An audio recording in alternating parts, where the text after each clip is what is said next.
या खैर मन दुफिनत बिलक़ाइ अअज़मुहु फ़ताब मिन क़िबिहिन अलक़ाअ वल उक़ुमु नफ़्सिल फ़िदा लिक़ब्रिन अंत साकिनुहु फ़ीहिल अफ़ाफ़ु व फ़ीहिल जूदु वल करमु व सल्लल्लाहु तआला व सल्लम अला खैरि ख़ल्क़िहि व आलिहि व सहबिहि अजमईन बाक़ि ला इलाहा इल्लल्लाह मुहम्मदुर रसूलुल्लाह सल्लल्लाहु तआला अलैहि वसल्लम।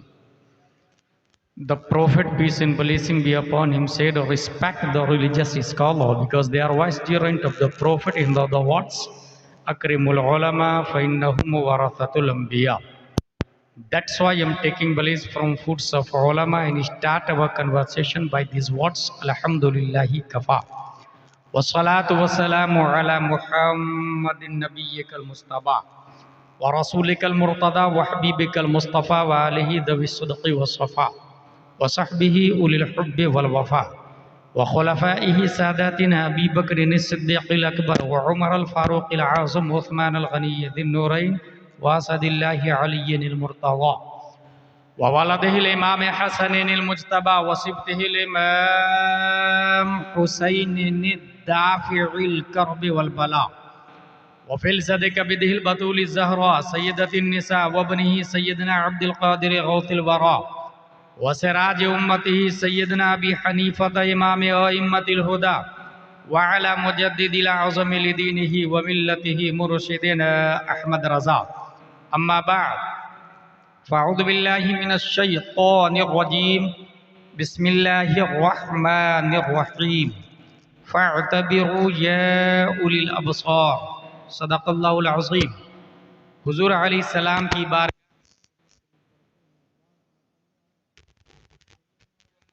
मुहम्मदिन व आलिहि व सहबिहि बारिक वसल्लम सलातु व सलामुन अलैका या रसूलल्लाह सल्लल्लाहु अलैहि वसल्लम। तकरीरें हो गई।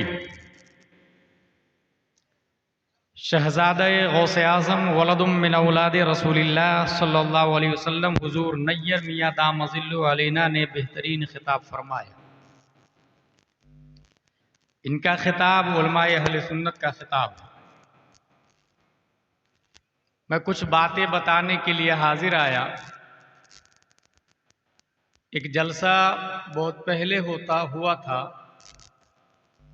जिसमें जलसे के बाद लोग तौबा करके नहीं उठते थे बल्कि लोगों की लाशें उठाई जाती थी। वो जलसा गौसिया था। मुकर्रिर खुसूसी शेख अब्दुल कादिर जिलानी हुआ करते थे। मैं एक और तकरीर जानता हूं जो सिर्फ 3 लाइन की है। 3 लाइन की तकरीर ने 7000 के मजमा पर इश्क़ मुस्तफ़ा का वो जुनून तारी किया कि 800 साल तक कुफ्र की छाती पर इस्लाम का झंडा लहराया था। वो 3 लाइन की तकरीर ये है, अय्युहन्नास ऐनल मफर अल बहरु मिन वराइकुम वल अदु अमामकुम वलैसा लकुम वल्लाहि इल्ला सिद्क़ वस्सब्र। मेरे दोस्तों, कहाँ जाओगे? सामने दुश्मन, पीछे समंदर। डॉल्फिन, ब्लू व्हेल, शार्क, मगरमच्छ दोनों जान के दुश्मन। सिवाय इलाए कलिमा हक के दिया इज नो ऑप्शन। मुकर्रिर खुसूसी का नाम है हजरत तारिक बिन जियाद रज़ियल्लाहु ताला अन्हु। 7000 का मजमा उनकी फौज है और स्पेन की धरती है जहां 800 साल तक इस्लाम का झंडा लहराया।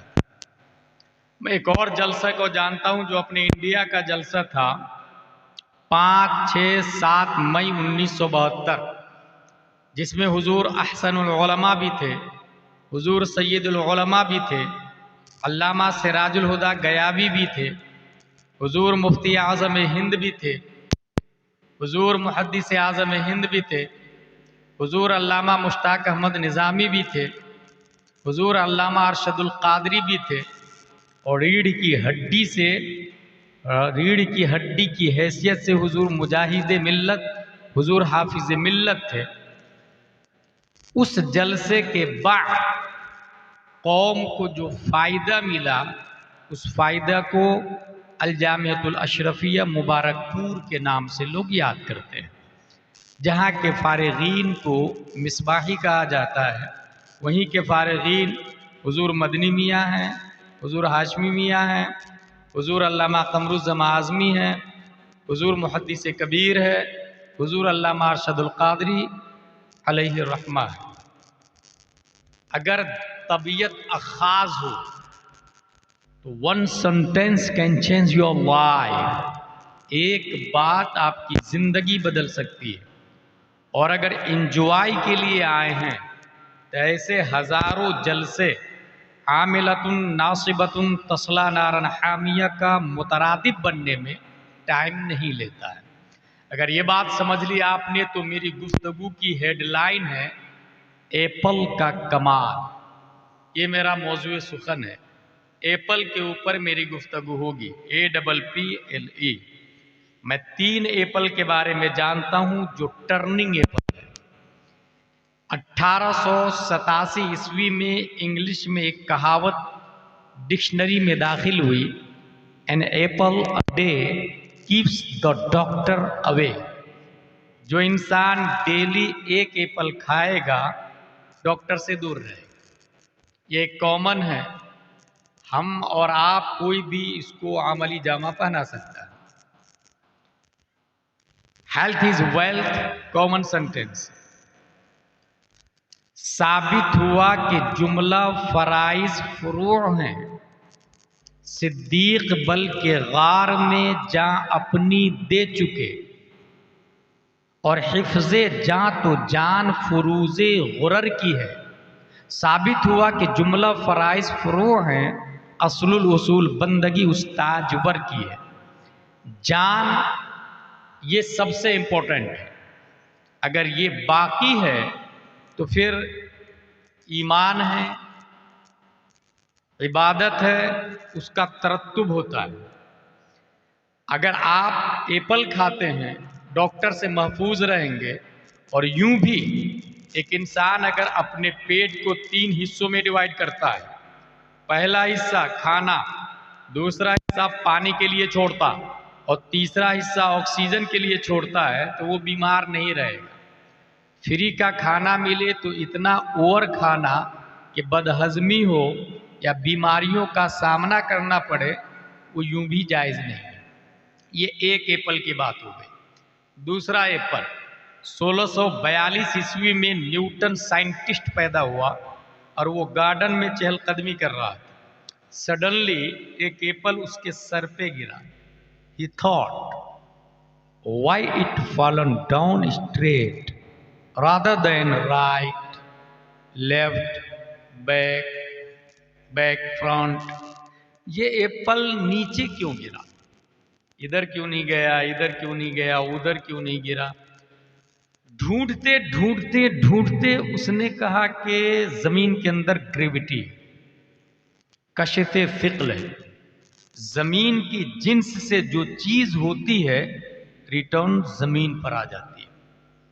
दुनिया के सामने एक थ्योरी पेश किया, फादर ऑफ साइंस बना, नोबेल प्राइज होल्डर हुआ और दुनिया के बड़े साइंसदानों में उनका शुमार हुआ एक एप्पल की वजह से कि ये एप्पल नीचे क्यों गिरा। ग्रेविटी का थॉट। और इसको ABCDEFGHIJKLMNOPQRSTUVWXYZ वाले अच्छे से जानते हैं। जो लोग nursery, LKG, UKG, 5th 10th graduation, IAS IPS barrister collector राजदूत बनते हैं, CBSE वाले, उन्हें अच्छे से पता है who is Newton scientist and his brilliant theory. Gravity क्या है। लेकिन आपको हैरत होगी, मैं एक बात बताऊं, एक 7 साल का बच्चा डॉक्टर के पास जाता है। डॉक्टर अपने फ्रेंड से न्यूटन की थ्योरी के बारे में बात कर रहा था।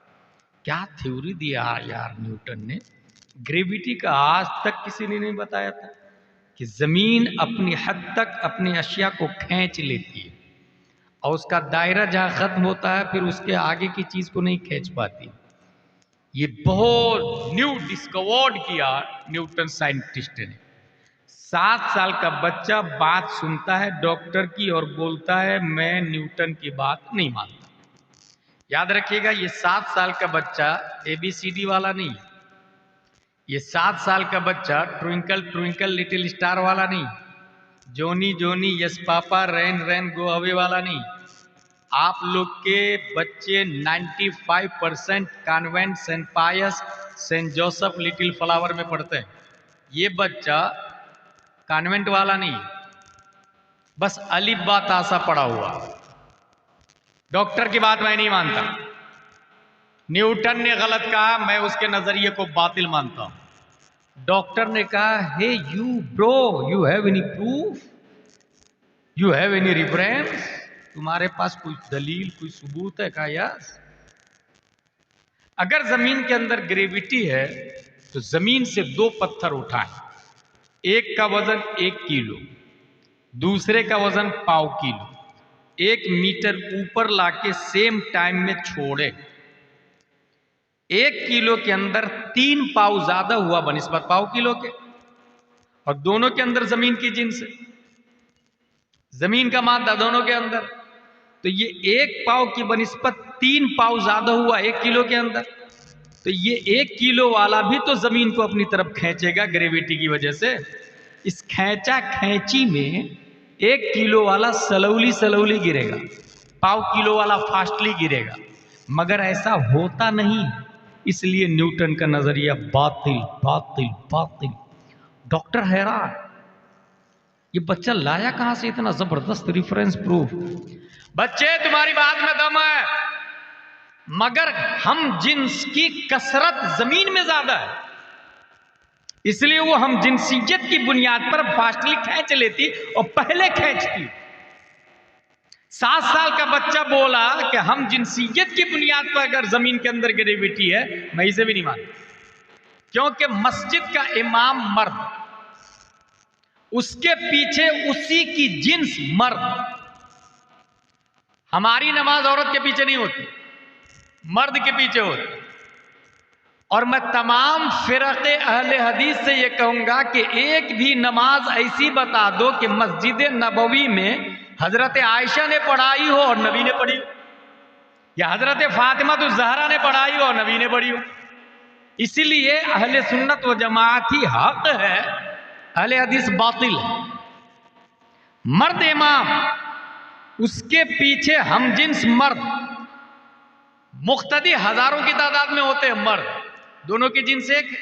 तो इमाम को चाहिए न्यूटन की थ्योरी के हिसाब से मुख्तदी में चिपक जाए, क्योंकि हम जिन्स मुख्तदी ज्यादा है, मगर आज तक कोई इमाम मुख्तदी में चिपका नहीं। इसलिए न्यूटन का नजरिया बातिल बातिल बातिल। डॉक्टर मजीद हैरान, ये बच्चा ला कहां से रहा इतना भारी भारी जवाब। बच्चे ने कहा, मैं न्यूटन की दलील को नहीं मानता, जमीन के अंदर ग्रेविटी है, नहीं मानता मैं इस बात को। डॉक्टर बोले, बेटे यहां भी तुम्हारी बात में दम है। इमाम चिपक जाता, मगर रूह चिपकने नहीं देती।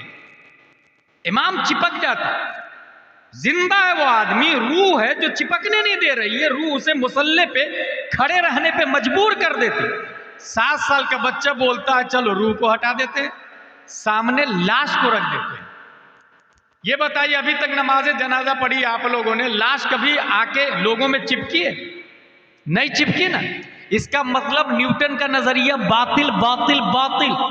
डॉक्टर लाजवाब हो जाता है, क्योंकि 7 साल के बच्चे ने जो 3 दलील दी, तीसरी दलील मुस्कित थी, और डॉक्टर यहां से लाजवाब होकर खामोश हो जाता। दरअसल उस डॉक्टर को पता नहीं था ये 7 साल का बच्चा कोई और नहीं, 10 शव्वाल 1272 हिजरी 14 जून 1856 ईस्वी में नकी अली खां की पीठ से तसर्रुफात की करवटें लेता हुआ, तमाम सवालों का जवाब बनकर, न्यूटन का बाप बनकर, आइंस्टाइन का दादा बनकर, वो आलिम भी है, फाजिल भी है, मुफ्ती भी है, मुहक्किक भी है, मुजद्दिद भी है। दुनिया उसी को सुन्नियों की आन बान शान इमाम अहमद रजा खान के नाम से याद कर।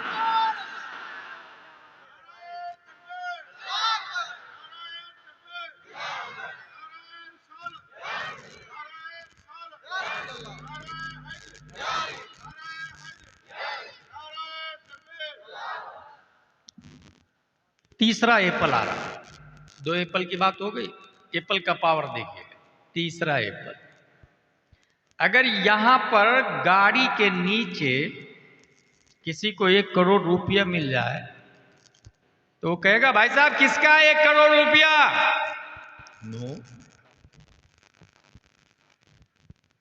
ही will see left right front back.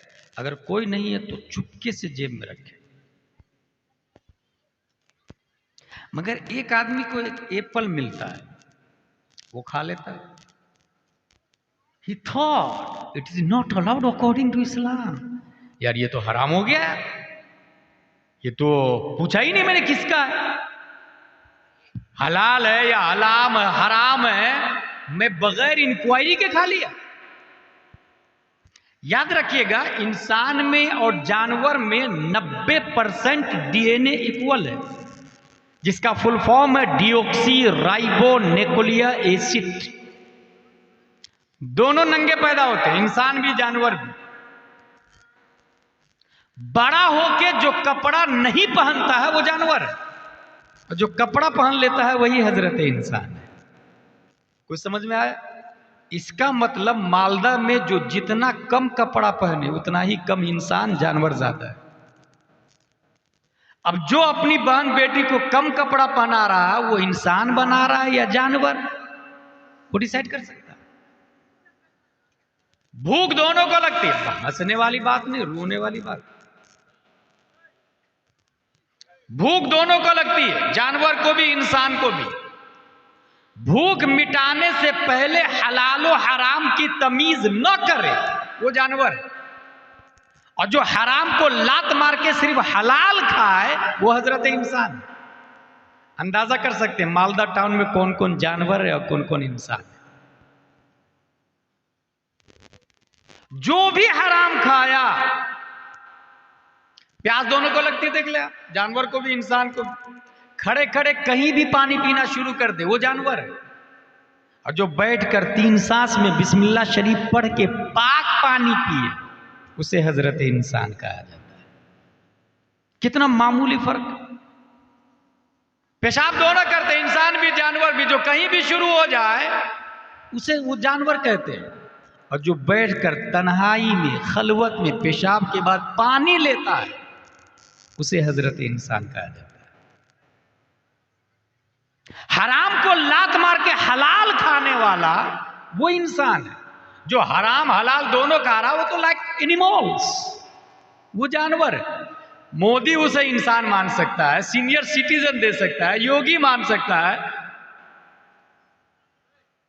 Government इंसान मान ले, इस्लाम इंसान मानने को तैयार है। मैं एक कॉमन मिसाल दे दूं आपको। अपने यहाँ जामे मस्जिद में अगर किसी का इंतकाल हो जाए तो ऐलान होता है फला का इंतकाल हो गया, नमाज जनाजा जोर के बाद अदा की जाएगी, इन्ना लिल्लाहि व इन्ना इलैहि राजिऊन। 5 दिन के बाद हुजूर नैयर मियां दामद जिल्लु अलैना मिलने आए, फला शख्स कहाँ है? रिप्लाइड ही इज डेड, मर गया, इंतकाल हो गया। हम लोग यही कहते हैं ना, मलकुल मौत आए रूह निकाल के ले गए, वी कॉल्ड हिम डेड, वो मुर्दा है।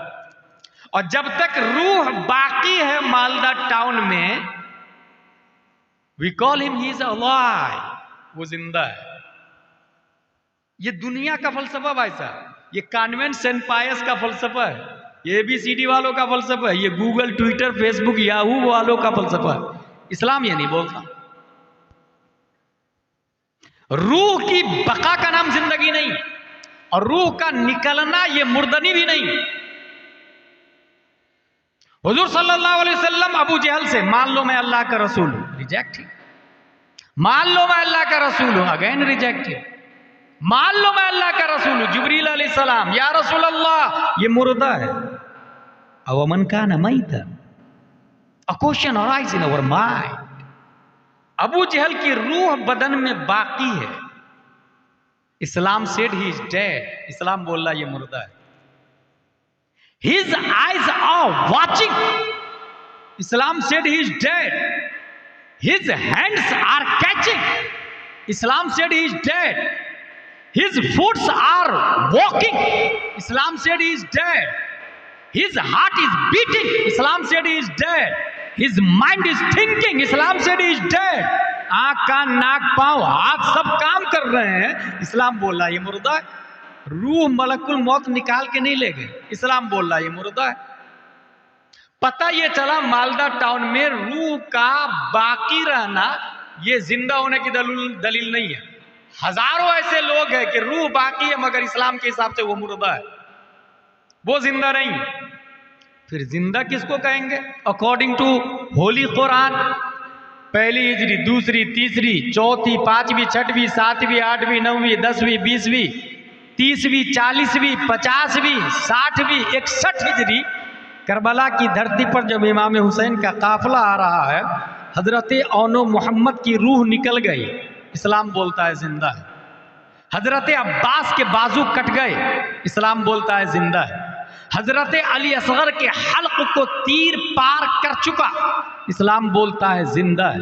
हजरत जुहैर बिन कीन की रूह मलकुल मौत आके ले जा चुके, इस्लाम बोलता है जिंदा है। हजरत हुर शहीद हो गए, इस्लाम बोलता है जिंदा है। इमाम हुसैन बदन करबला में, सर दमिश्क में, और इस्लाम बोलता वला तक़ूलू लिमन युक़्तलू फी सबीलिल्लाहि अमवात, ये मुर्दा नहीं है जिंदा है। A question arise in our mind, Abu Jahl तू जीते जी मर कैसे गए? करबला वाले आका, मरने के बाद भी आप जिंदा कैसे हैं? मिजाज अबू जहल ने जवाब दिया, अदावत मुस्तफा ने मुझे जीने नहीं दिया। करबला वाले हुसैन बोले, मोहब्बत मुस्तफा ने मुझे कभी मरने नहीं दिया। नारे तकबीर, नारे रिसालत, मसलके आला हजरत, फैजाने गौसे आजम, फैजाने गौसे आजम। One sentence can change your life। याद रखिएगा, एक बात आपकी जिंदगी बदल सकती है। जिंदा रूह का रहने का नाम नहीं है, रूह का बदन में रहना ये जिंदगी नहीं है, भले लोग जिंदा माने। ऐसे ही जो लोग हराम खाते हैं वो इंसान नहीं है, जानवर है, भले गवर्नमेंट उसको इंसान माने।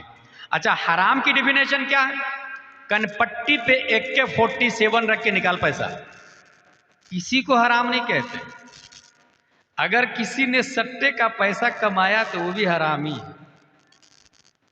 अगर किसी ने सूद का पैसा अपने पास रखा तो वो भी हरामी है। अच्छा, आज सूद का कारोबार क्या? 1 लाख, 2 लाख हुआ, 3 लाख हुआ, 4 लाख हुआ, 1 करोड़ हो गया। भाई साहब, वो 1 करोड़ आपका है ही नहीं, इसीलिए शरीयत में आया है कि उस पर ज़कात भी नहीं। अगर आपका ओरिजिनल पैसा 1 लाख और सूद लेते लेते 1 करोड़ हो गया तो आप ज़कात कितने पैसे का निकालेंगे? 1 करोड़ का ना, सिर्फ 1 लाख की ज़कात निकलेगी।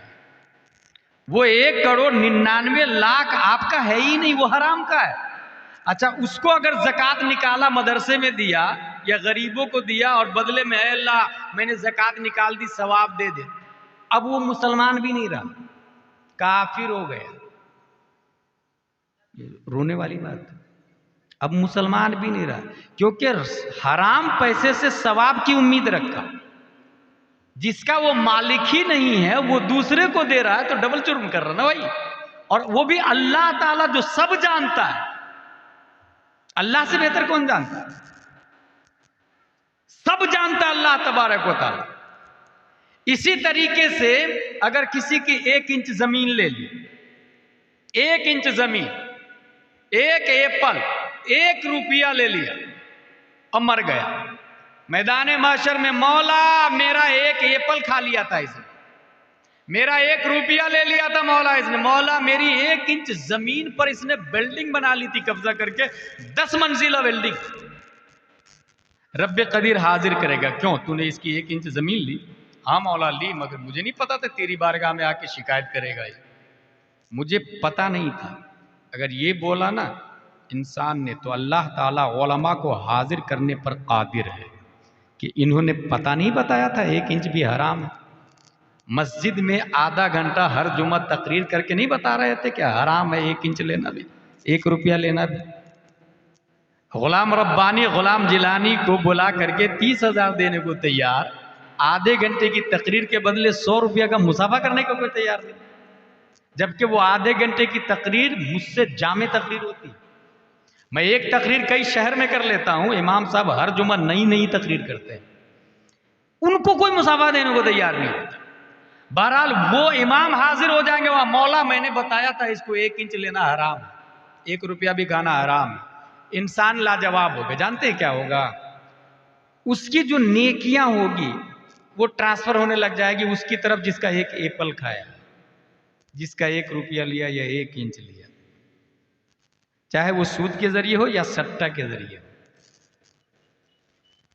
अच्छा, उसके पास नेकियां कहां से आएगी? जो इंसान ऑलरेडी हराम का खा के बैठा है। कभी कभी ख्याल आता है ना जो हराम खोरों को कि लो 11वीं शरीफ में 1 लंगर मेरी तरफ से कर दो, 2-3 हज कर लेता हूं, उम्रा करवा देता हूं। भाई साहब 2-3 हज नहीं, 40-50 भी हज कर ले, वो जो 1 इंच दबाया है वो माफ नहीं होने वाला। 10-15 लंगर नहीं, 100 साल लंगर खिलाते रहे 11वीं शरीफ में 11 देग लंगर, वो जो 1 इंच जमीन लिए ना वो नहीं माफ होने वाला। पहले वो जमीन वापस करे, क्योंकि ये हुकूकुल इबाद है। ये ऐसे ही है जैसे हमने हाथ में गोबर पकड़ लिया और नहार गुस्ल कर रहा हूं, फव्वारा में 10-15 घंटे भी खड़े रहे आप गोबर पकड़ के, पाक होंगे आप? क्या करना पड़ेगा? पहले गोबर छोड़ना पड़ेगा। कोई भी नजासत हाथ में लेके आप नहा रहे हैं तो पहले नजासत छोड़ें, तब पाक होंगे आप भाई साहब। ऐसे ही वो जो 1 इंच जमीन या 1 एप्पल हराम का खाया या 1 रुपया आपके पास है, वो मिसले नजासत गलीजा है, पहले वो वापस करें। और अगर बिल्डिंग बना ली है तो बिल्डिंग तोड़ें, फिर वो जमीन दें, फिर जाके हज करें। तो गुंबद खजरा के नीचे से आवाज आएगी, मनज़ारा कब्री वजबत लहू शफाअती, जिसने मेरी कब्र की ज़ियारत की उस पर मेरी शफाअत वाजिब हो गई। जब तक बंदे का हक नहीं अदा किया है तब तक हजारों हज कर लें, वो कफारा नहीं हो सकता। ये इस्लाम है, कोई मजाक नहीं है, कोई खेल नहीं है। चूहा को भी भगवान मान लिया, कुत्ता को भी भगवान मान लिया, बिल्ली छछुंदर की भी पूजा कर ली। हजरत उमर फारूक आजम कितने जीनियस थे। वो कहते हैं कि इस्लाम लाने के बाद मुझे एक चीज पे हंसी आती है, एक चीज पे रोना आता है। हंसी इस बात पर आती है कि आटे की मूर्ति बनाता था और जगह जगह पूजा करता था, you are our God, we are praying for you, आटे की मूर्ति की। और भूख लगती थी तो रोटी बना के खा जाता था।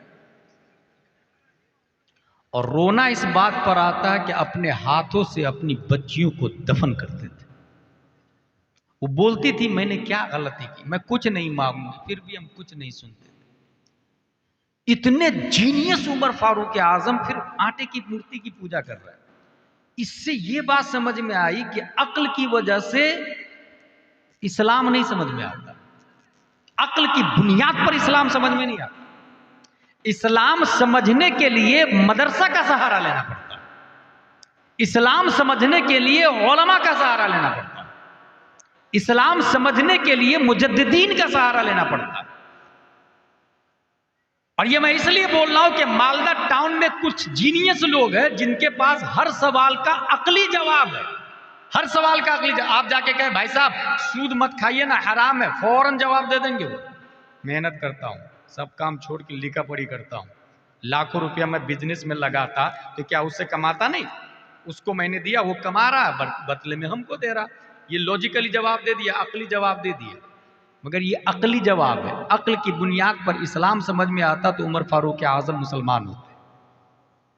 नबी ने दावत दी, नबी ने दुआ की, तब इस्लाम कबूल की। इसका मतलब सिर्फ अक्ल की बुनियाद पर, सिर्फ अक्ल की बुनियाद पर एक इंसान ये बोल रहा है कि वुजू में 5 फराइज है अक्ल की बुनियाद पर, और दूसरा 7 साल का बच्चा है वो ये बोल रहा नहीं वुजू में 4 फराइज है, चेहरा धोना, हाथ धोना, मसा करना, पांव धोना। अक्ल की बुनियाद पर IAS, IPS, IFS बोल रहा है कि 5 फराइज है वुजू में, और 7 साल का बच्चा बोल रहा नहीं 4 फराइज है। और 7 साल का बच्चा अक्ल की वजह से नहीं बोल रहा, अनवार शरीयत में लिखा हुआ है इसलिए बोल रहा है। बताइए किसकी बात मोतबर होगी? 7 साल के बच्चे की बात मोतबर, क्योंकि IAS IPS अक्ल की बुनियाद पर बोल रहा है, लेकिन ये 7 साल का बच्चा अनवार शरीयत में लिखा हुआ इसलिए बोल रहा है, और अनवार शरीयत में जो है वो कुरान और हदीस से माखूज है, और कुरान पढ़ के सुनाने वाले प्यारे मुस्तफ़ा सल्लल्लाहु अलैहि वसल्लम है। और प्यारे मुस्तफ़ा की अक्ल का ये हाल है, हो सकता कोई इंसान आपसे बोले कि नबी से ज़्यादा अक्लमंद आज का आदमी। अगर कोई इंसान ऐसा बोल रहा है तो उसको बताइएगा, अल्लामा दहलान ज़ैनी सीरतुन नबविय्या में रकम तराज है, इन्नल्लाह तआला लम युअति जमीअन नास मिन बदाई दुनिया इला इंक़िज़ाइहा मिनल अक़्ल फी जंबि अक़ली सल्लल्लाहु अलैहि वसल्लम इल्ला कहब्बत रमलिन मिन बैनि रिमालि दुनिया। आदम से लेकर क़यामत तक, जिसमें सुक़रात, बुक़रात, अरस्तु, फिसागोरिस, केपलर, आइंस्टाइन, ज़रक़ाली, स्टेफन कर्लियोन, APJ अब्दुल कलाम, इमाम महदी सब दाखिल है, अंबिया भी दाखिल है और साइंटिस्ट भी दाखिल है। उन सबको जो अक्ल दी गई है वो मिसले राय के बराबर दी गई। मिसले राय। रेगिस्तान आपने अगर देखा है, रेगिस्तान में उंगली डुबोए, आपकी उंगली में 10 रेत के जर्रे होंगे, एक जर्रे रेत के बराबर पूरी दुनिया को अक्ल दी अल्लाह ने, और सरापा रेगिस्तान से ज्यादा प्यारे मुस्तफ़ा को अक्ल दी है अल्लाह ताला। इसलिए नबी से ज्यादा जीनियस कोई नहीं आ सकता। 7 साल का बच्चा जो बोल रहा है वो अनवार शरीयत से बोल रहा है, जो हदीस में आया है, और हदीस हुजूर सल्लल्लाहु तआला अलैहि वसल्लम के कौल, फ़िल, तकरीर को कहते हैं। 1 रुपया हराम का, पहले वो वापस, 1 एप्पल खाया, उसने सोचा यार ये तो हराम है कि हलाल है, लाओ मैं एप्पल वाले को ढूंढ लेता हूं। ढूंढते ढूंढते ढूंढते एप्पल वाला मिल गया। हाँ भाई भाई भाई, मैंने आपका एप्पल खाया, मुझे माफ कर दीजिए ना। He thought he is not common man। उसने सोचा ये कोई आम आदमी तो नहीं दिख रहा यार, एप्पल की माफी मांगने के लिए इतनी दूर, इतनी लंबी मसाफत तय किया, ये कोई आम आदमी नहीं दिख रहा। लाओ मैं एक काम करता हूं, इसको मैं इससे फायदा उठा लेता हूं, ये अपना रिश्तेदार बना लेता हूं, माफ करूंगा मैं एप्पल की गलती। तुमने एप्पल खाया ना, सेब खाया ना मेरे पास अंधी, लंगड़ी, लूली, बहरी लड़की है, तू शादी करेगा तब माफ करूंगा, नहीं तो नहीं करूंगा। उसने सोचा अंधी से शादी कर लूं, 40-50 साल के बाद मर जाऊंगा, लेकिन एप्पल का जुर्म तो माफ कर देगा ना। और जब जुर्म माफ कर देगा तो आगे हूर मिलेगी, जिसकी खूबसूरती का यह हाल है कि अगर सुई के बराबर आसमान में सुराख करके हूर को झका दिया जाए, हूर का हुस्न सिर्फ सुई के बराबर इंसान देख ले तो खूबसूरती में बेहोश हो जाए। उसने सोचा मैं एप्पल का जुर्म माफ करवा लेता हूं, बदले में हूर मिलेगी, और अगर अंधी से शादी नहीं करता तो बदले में जहन्नम में जाऊंगा। यही वो मोमेंट है जहां इंसान गुनाह से बच सकता है। मोस्टली इंसान सोचता है यार वो मरने के बाद कौन देखता है। भाई साहब, ये जो मालदा टाउन में ये चंद लाख लोग हैं ना, हश्र में करोड़ों लोग होंगे। आपका दादा, परदादा, लकड़दादा, छकरदादा, हकरदादा, उनके दादा परदादा, सब माँ, बहनें, बेटियां, वो सोचती है मरने के बाद कौन जाता, देख लीजिए जितनी अय्याशी करनी हो आज ही कर लो। उनको नहीं पता। मैं एक बात पढ़ रहा था कि हश्र में सब लोग उठाए जाएंगे, तो पता है आप लोग, सब नंगे उठे, सब नंगे उठे। सबसे पहले जिनको कपड़ा दिया जाएगा वो हजरत इब्राहिम अलैहिस्सलाम। आला हजरत रज़ियल्लाहु अन्हु की आदत थी, वो सोचते थे कि जो फजीलत किसी नबी में हो उनसे अच्छी फजीलत हमारे नबी में होनी चाहिए। उन्होंने अपने नबी में तलाशना शुरू किया तो उनको रिवायत मिल गई, तो उन्होंने ये कहा कि हमारे नबी सल्लल्लाहु अलैहि वसल्लम को कब दिया जाएगा। तो जवाब में लिखा कि हमारे नबी कपड़े के साथ ही में कब्र से उठाए जाए, कपड़े के साथ। अब रहा औरतों का हाल, तो मैं ये समझता हूं कि खातून जन्नत फातिमा ज़हरा रज़ियल्लाहु ताला अन्हा कपड़े के साथ में कोई इंसान देख नहीं सकेगा। लेकिन यही उसकी वजह क्या है? क्योंकि सबसे ज्यादा पर्दा करने वाली खातून हजरत फातिमा ज़हरा रज़ी अल्लाह ताला अन्हा, जिनका आंचल न देखा महो महर ने, उस रिदाए नजाहत पे लाखों सलाम। आबे ततहीर से जिसमें पौधे जमे, उस रियाज़े नजाबत पे लाखों सलाम। उनका ख्याल था कि मैं इंतकाल कर जाऊंगी तो ये जो जनाजे पर रख के लोग ले जाएंगे मुझे, तो मेरे बदन पे तो कफन होगा, लेकिन कफन को तो मर्द लोग देख लेंगे, इसलिए कफन के ऊपर एक्स्ट्रा एक गहवारा, एक कवर होना चाहिए। जो आज अभी राइज है ना, कफन जनाजे के ऊपर जो ऐसा कवर बना रहता है, उसके ऊपर चादर ढकी रहती है, इसकी मूजिद हजरत फातिमा ज़हरा रज़ी अल्लाह ताला।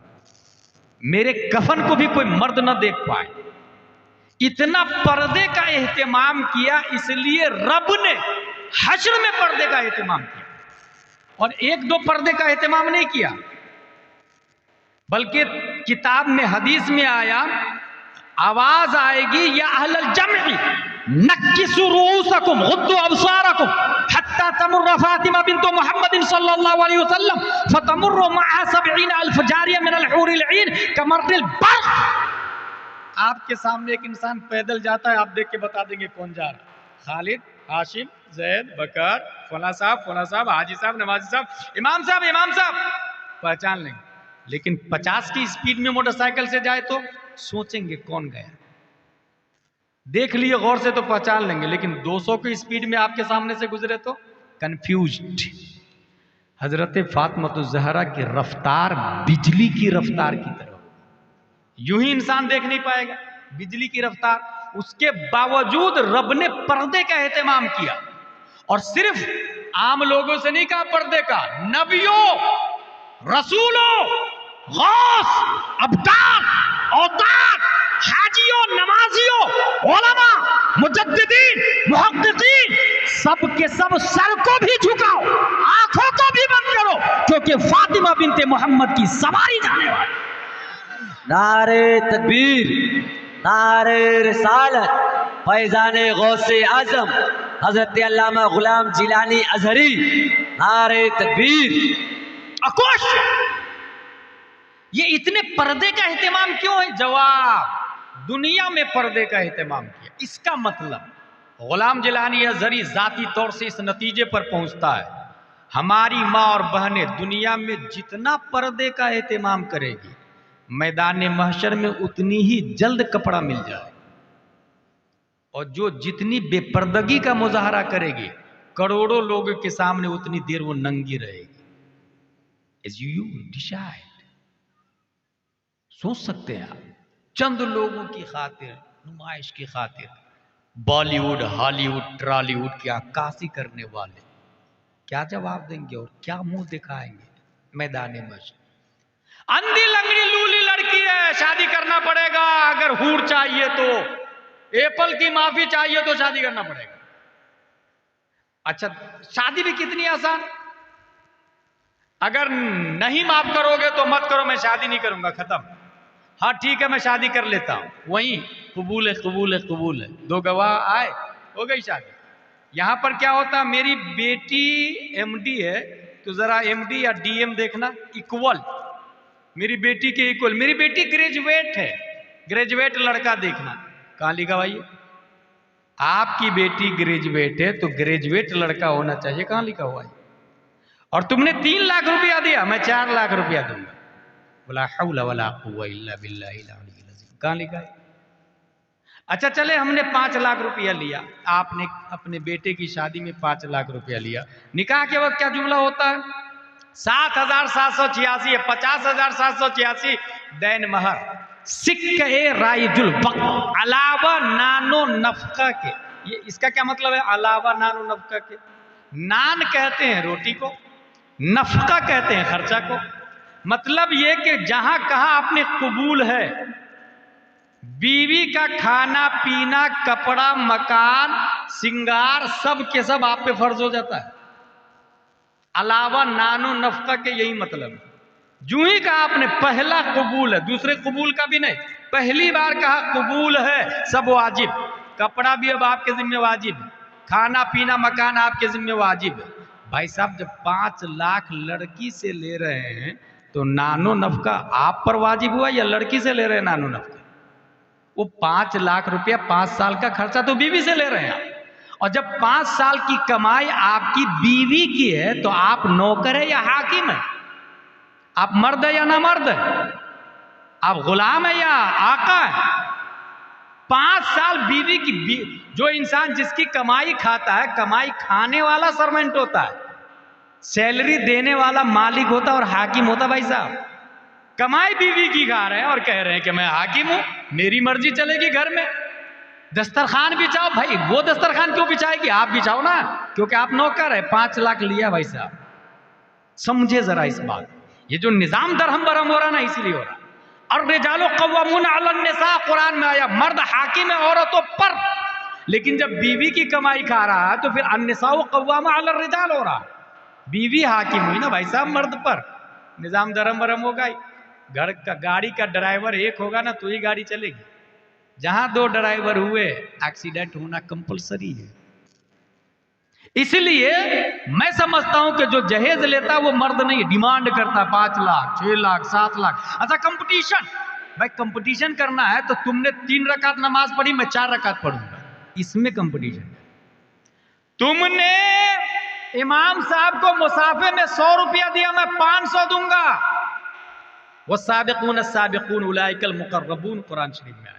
इसमें कंपटीशन करें ना, नेकी में कंपटीशन करें ना भाई, नेकी में। तुमने अपनी बेटी की शादी सुन्नत के मुताबिक की, मैं भी सुन्नत के मुताबिक हूं। तुमने अपनी बेटी के लिए दूल्हा ढूंढा दीनदार जो 5 वक्त की नमाज पढ़ता, मैं अपनी बेटी के लिए दूल्हा ढूंढूंगा तहज्जुद गुजार जो 6 वक्त की नमाज पढ़ता। इसमें कंपटीशन करें। मेरी बेटी ग्रेजुएट है, जरा ग्रेजुएट लड़का देखना। वेल सेटल हूं मैं, वेल सेटल लड़का देखना।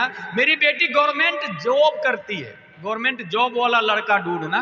कभी आपको तौफीक हुई मस्जिद की पहली सफ में जाके दामाद ढूंढने की?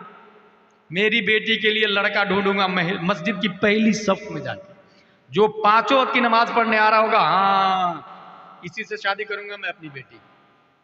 ये कभी ख्याल आया आपके दिमाग में? ये दैट इज ट्रू इस्लाम। इसको इस्लाम, कौन सी भेड़ चाल में चल रहे हैं हम लोग, जो एक आगे गड्ढा में गिर रहा, सब गड्ढे में गिरते जा रहे हैं।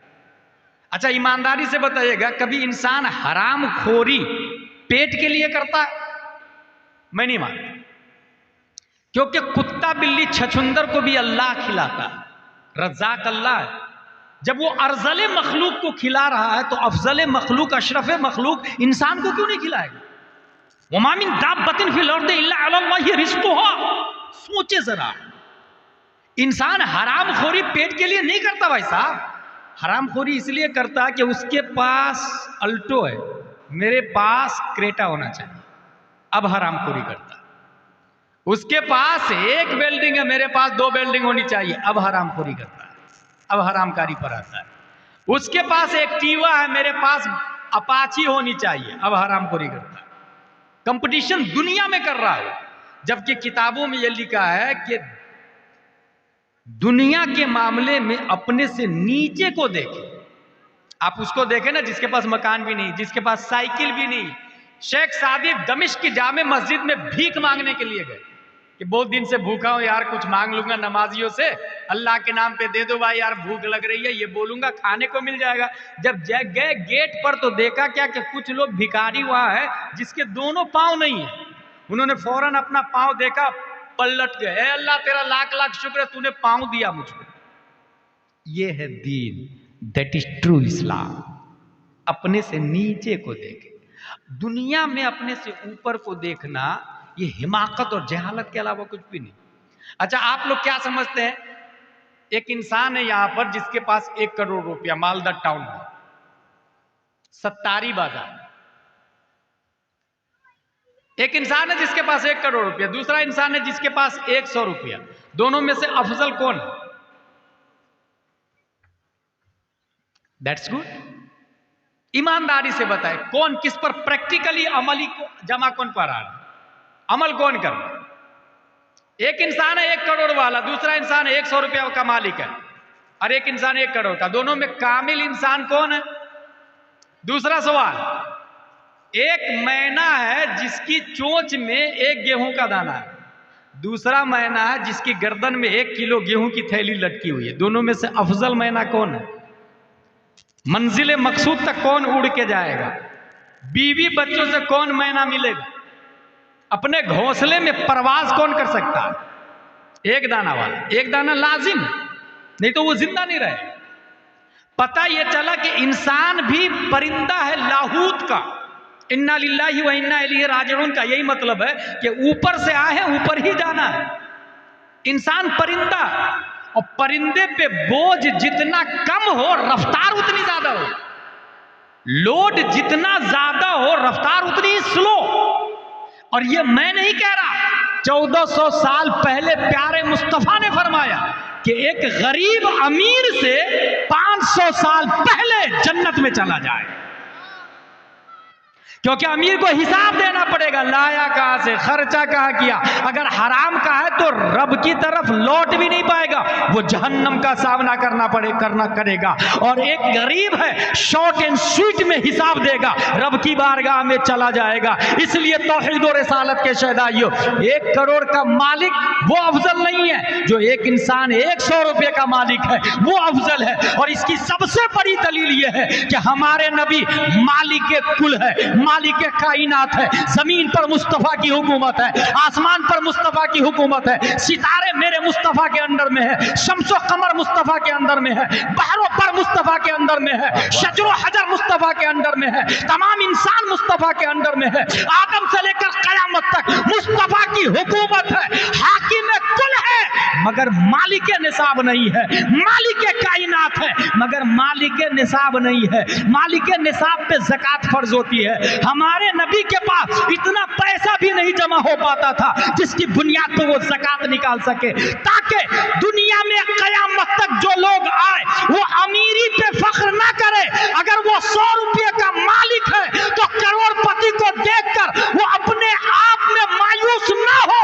करोड़पति खुश हो रहा है, वो दुनियादार है, मगर ये 100 रुपये का मालिक खुश हो जाए, इसलिए कि 100 रुपये का मालिक होना ये मुस्तफा सल्लल्लाहु अलैहि वसल्लम की सुन्नत है। सुभान अल्लाह, सुभान अल्लाह। नारे तकबीर, अपने हाथों को फिजा में बुलंद करे, जवाब दे नारे तकबीर, नारे रिसालत, फैज़ाने गौसे आजम, करामाते गौसे आजम, औलादे गौसे आजम, नारे तकबीर, नारे रिसालत, जिंदाबाद जिंदाबाद।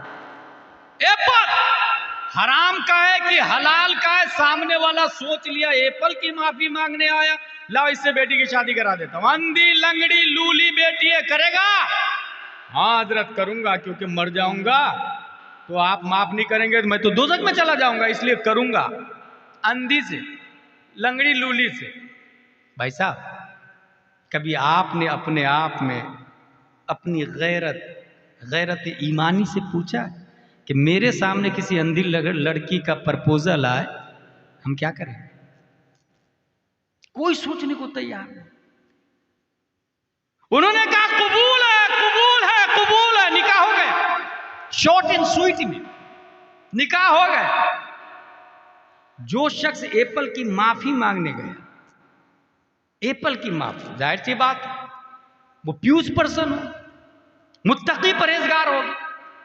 अंधी लंगड़ी लूली जब सुहाग रात के लिए अंदर गए तो देखा खूबसूरत है, हाथ भी है, पांव भी है, नाक भी है, कान भी है, beautiful person, then all world दिख रही है। वो फौरन पलट के वापस आए, नहीं गलत लड़की है रूम में, अंधी भी नहीं है, लंगड़ी भी नहीं है, लूली भी नहीं है।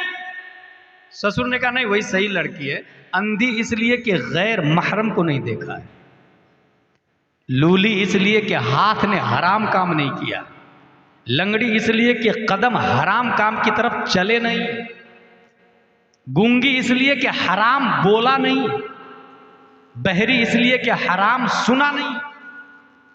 इसका मतलब यह हुआ अपनी बेटी को अंधी बनाए, लंगड़ी बनाए, लूली बनाए। क्योंकि बेटी जब अंधी लंगड़ी लूली होती है और दामाद एप्पल की माफी मांगने वाला होता है, तब बच्चा वक्त का गौसे आजम पैदा होता है।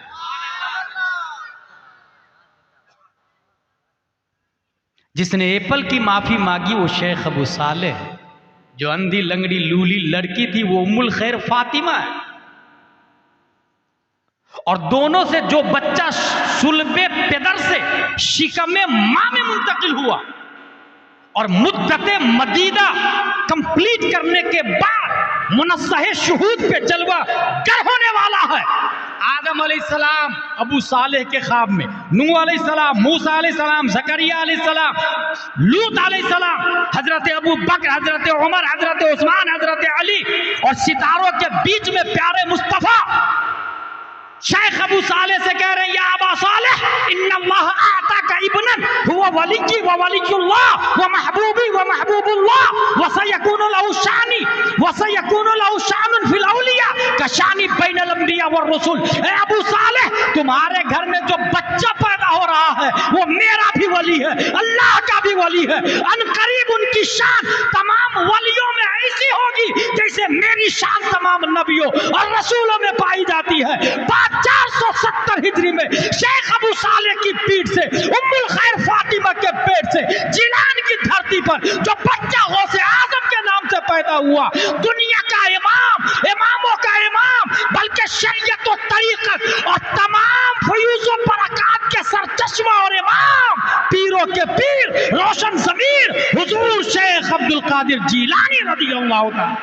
नारे तकबीर, नारे रिसालत, फैज़ाने गौसे आज़म, करामाते गौसे आज़म, बात जिंदाबाद। कुछ समझ में आया? एप्पल का कमाल, हराम एप्पल नहीं खाया तो गौसे आज़म पैदा हुआ।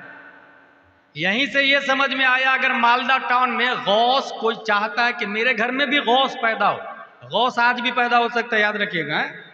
एक है हर जमाने का गौस, हजरत इमाम हसन से लेकर इमाम मेहदी तक गौसियत की कुर्सी पर जो बैठे हुए हैं वो शेख अब्दुल कादिर जिलानी है। लेकिन एक हर जमाने में एक गौस होता है, हर जमाने में गौस होता है। वो तमाम जमानों का गौस है। हर जमाने का जो गौस होता है वो कहीं भी हो सकता है, मालदा टाउन में भी हो सकता है। लेकिन हाँ, जिसकी माँ ने हराम खाया, जिसके बाप ने हराम का एप्पल खिलाया, हराम का एक गेहूं का दाना खिलाया, एक चावल खिलाया, उसके यहाँ गौस नहीं पैदा हो, उसके यहाँ वली पैदा नहीं हो। हुजूर नैयर मियां दामद ज़िल्लुहु अलैना ने कहा ना, हराम खाने वालों के यहाँ नेक लोग पैदा नहीं होते। अगर कोई हराम खा रहा है तो फिर उसके यहाँ नेक और सालेह बच्चा नहीं पैदा होगा। गौसे आज़म रज़ियल्लाहु ताला अन्हु अपनी जिंदगी में मार्केट से खरीद के लाऊंगा तो हो सकता है चोरी का माल हो, इसलिए खुद ही से खेती करते, फसल उगाते थे, काटते थे, खाते थे और गरीबों को भी खिलाते थे। गौसे आज़म रज़ियल्लाहु ताला उनकी फजीलत में सिर्फ इतना याद रख ले, गौसे आज़म रज़ियल्लाहु अन्हु की फजीलत में, कि हम लोग जलसा कर रहे हैं ताकि कुछ दिन की बातें सीख लें, इस्लाह हो जाए। मगर यह फैक्ट है कि एक जलसा इस्लाह सट्टारी के लिए काफी नहीं। हर फर्द की इनफिरादी जिम्मेदारी, इनफिरादी। सुबह उठे अपनी बीवी से कहे बच्चे को मकतब में भेजो, मदरसा में भेजो। अगर मस्जिद का जो मकतब है, मस्जिद का जो मदरसा लगता है, हर मस्जिद में मदरसा लगता है, अगर बच्चे ज्यादा हो जा रहे हैं तो 2 इमाम रखें। लड़कियों के लिए आलिमा का इंतजाम करें, उस आलिम साहब को मस्जिद का इमाम बनाने में तरजीह दे जिसकी बीवी आलिमा हो। तनख्वाह 20,000 नहीं 40,000। और ये याद रखे, अगर मैं ये ऐलान करूं कि एक मस्जिद बनाना है, ताजु शरीया मस्जिद, कौन देगा पैसा? धड़ाधड़ चंद लोग खड़े हो जाते हैं और 1 मिलियन की मस्जिद चंद सालों में कंप्लीट हो जाती है। अजहरी साहब, सरिया मेरी तरफ से, सीमेंट मेरी तरफ से, एक आदमी खड़ा हुआ, गिट्टी मेरी तरफ से। मगर मैं ये ऐलान करूं कि एक मुफ्ती इमाम लाना है जिसकी बीवी आलिमा है, 40,000 तनख्वाह है, 12 लोग खड़े हो जाए, जनवरी फरवरी मार्च अप्रैल मई जून साल में एक बार नंबर आएगा, जितने करोड़पति है उसमें से 12 लोग खड़े हो जाए, कोई नहीं खड़ा हो। भाई साहब, ये मस्जिद बनाना सवाब का काम है। कहाँ लिखा? किस किताब में आया? किसी न किसी किताब ही में आया होगा ना कहीं लिखा ही होगा ना। इस्लाम हवाई फायरिंग का नाम तो नहीं है ना, पब्लिक की जुबानों में चलने वाला तो नहीं है ना, वो कहीं ना कहीं दलील है उसकी। और दलील का नाम है विकाया, हिदाया, दिराया, गुरर, शर, कंज, दकाइक। उसकी दलील की कुछ मिसाल दे दूं मैं आपको। 300 किताबें अल्लामा इब्ने अबी दुनिया ने लिखी है, वो इस्लाम की दलील है। 40 साल तक रोजाना 80 सफ़ा तहरीर करने वाले अल्लामा इब्ने जरीर तबरी है, इस्लाम की दलील लिख करके गए, ताकि कहीं भी जरूरत पड़े मालदा टाउन में तो बता देना नबी हाजिर है नाजिर है। कहाँ लिखा? ये फला किताब में लिखा। ये दलील, इसको कहते हैं दलील। 80 जिल्दों में तारीख बगदाद लिखने वाले अल्लामा खतीब बगदादी, 80 जिल्दों में। और ये मैं सब 1100 साल 1100 साल पहले की बात बता रहा हूं। 800 जिल्दों पर मुश्तमिल किताबुल फुनून अल्लामा अबुल वफा इब्ने अकील बगदादी ने लिखी है। इसी तरीके से 200 से ज़ायद किताबों के मुसन्निफ इमाम राजी है। 500 किताबों के मुसन्निफ अल्लामा जलालुद्दीन सुयूती है। बल्कि एक एग्जाम्पल दे दूं, एक आदमी सवाल किया कि अल्लाह झूठ बोल सकता है क्या? देवबंदियों का इतराज था कि अल्लाह झूठ बोल सकता है, माज़अल्लाह रब्बिल आलमीन। ये सवाल हुआ, एक मौलाना साहब ने उसके जवाब में पूरी एक किताब लिखी, सुबहाना सुबूह अन ऐब किद्बिन मकबूह, जिसके अंदर 300 दलाइल दी, 300 दलाइल, 200 इरादात कायम किए और 25 सरीह नुसूस से साबित किया कि अल्लाह ताला झूठ से पाक है। हासिल ये कि ये दलील है। अगर मैं ये कहूं कि मस्जिद बनाना सवाब का काम है, कहां लिखा? क्या दलील है आपके पास? लामोहला किसी न किसी इमाम साहब के पास जाएंगे ना भाई। ये बताइए ईमानदारी से, 1 मिलियन किसको कहते हैं? 10 लाख को। 1 बिलियन 100 करोड़ को। 1 बिलियन की मस्जिद है। मस्जिद से जाके पूछें इस्लाम की बुनियाद कितनी चीजों पर है, मस्जिद बताएगी। मिंबर मस्जिद के मिंबर से कहे, मिंबर साहब आप तो 50,000 के हैं, राजस्थान से आए हैं, आप तो मार्बल के बने हुए हैं, आप ही बताइए ना सुन्नी देवबंदी में क्या फर्क है? मिंबर बताएगा। झूमर 50,000 का लगा हुआ है मस्जिद के अंदर। झूमर साहब आप बताइए ना अव्वल कलिमा का माना क्या है? झूमर बताएगा। दरवाजा साहब आप तो 25,000 के हैं, सागवान की लकड़ी से बने हुए हैं, आप बता दीजिए ना गुस्ल के अंदर कितने फराइज है? दरवाजा मस्जिद का बताएगा गुस्ल में 3 फराइज है, कुल्ली करना, नाक साफ करना, पूरे बदन पे पानी बहाना। नहीं, इसका मतलब क्या हुआ? मस्जिद साइलेंट है, वायलेंट इमाम है। मस्जिद खामोश है, बोलता इमाम है। मस्जिद साकित है, नातिक इमाम है। मस्जिद बिलियन की हो, सत्तारी से जहालत का खात्मा नहीं होने वाला, बंगाल से जहालत का खात्मा नहीं होने वाला। और अगर मस्जिद खजूर की शाख, तना और पत्तियों से बनी हुई और इमामुल अंबिया हो, तो मुख्तदी अबू बकर पैदा होते हैं, उमर पैदा होते हैं, तलहा जुबैर और हंज़ला पैदा हो। मतलब क्या निकला? इनक़िलाब, जहालत का खात्मा मस्जिद से नहीं होता, इमाम से होता है। इसलिए इमाम नाजरा खां नहीं, हाफिज, आलिम, कारी, मुफ्ती, अच्छा इमाम, अच्छी तनख्वाह, अच्छा इमाम, कॉमन सेंस है, कॉमन फंडा है, अच्छी तनख्वाह, अच्छा इमाम साहब वो स्ट्रोंग, और इमाम साहब वो जैसा बोले उनके हिसाब से अगर लाइफ स्टाइल हम जिएंगे तो इंशाअल्लाह लज़ीम जहालत का खात्मा होगा। बच्चियों को आलिमा पढ़ाएगी, बच्चों को आलिम साहब पढ़ाएंगे, सिर्फ 1 घंटा सुबह शाम। स्कूल जा रहे हैं बच्चे, जाने दे, मैं ये नहीं बोल रहा इंग्लिश पढ़ना हराम हराम हराम, नहीं, इंग्लिश पढ़ना हराम नहीं, लेकिन हर बच्चे पर दीनी तालीम जानना, दीनी तालीम होना ये फर्ज ऐन है। इसलिए जो बच्चे स्कूल सुबह जाते हैं वो शाम में आए पढ़ने, जो शाम में जाते हैं वो सुबह आए पढ़ने।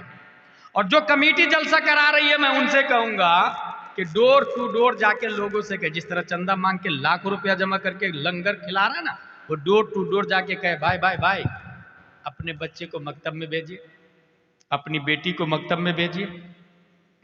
एक दिन, 2 दिन, 3 दिन, 4 दिन, वो हो सकता है झापड़ मार के भगा भी दे। Who are you interfere in my personal life? She is my daughter, he is my children, it is our matter। भेजू या नहीं भेजू, मेरा बेटा जाहिल रहेगा, मेरी बेटी जाहिल रहेगी, तुझे क्या लेना देना। तो कहेगा bro it is not your personal matter, क्योंकि जिस दिन तुम्हारी बेटी किसी काफिर के साथ भाग जाएगी तो सिर्फ तुम्हारी नाक नहीं कटेगी, पूरे मोहल्ले की नाक कटेगी।